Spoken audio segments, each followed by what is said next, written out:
Hello everyone. Today I will tell you one trick which will help you when you get a new laptop and need to set up all those dot files.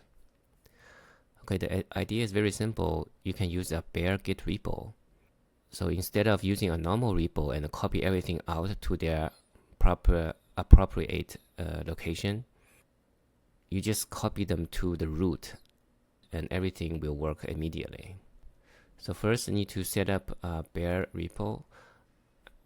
Let me not bore you with that. I can just show you a link to how to set up everything. So when you set up the bare repo, let's say you already have a repo online.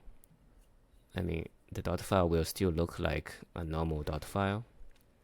So when you get your new laptop, you can just use git clone --bare and then copy it to somewhere, and then you check it out and use your home as the work tree, and then the git directory is the dot files, and then everything will just work automatically.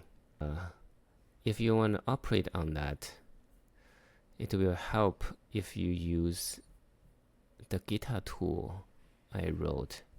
So if you want to use if you want to do any operation on the bare repo, it will be slightly different.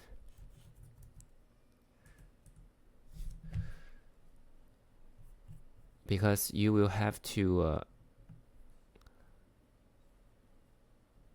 always add this line.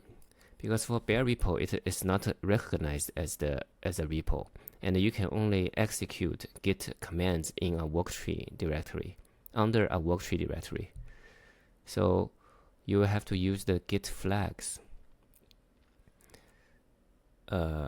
which means when you execute git, you have to use git where the git directory is and where the worktree is, which you will need to type a lot of things in order to execute any command. So make things easier, you can say define an alias for that, or if you use guitar, it will automatically set flags for you if you specify what the flags is. Flags means whatever goes before the git command. Okay, hope this is useful information. You should definitely give this a try so you don't need to copy stuff out.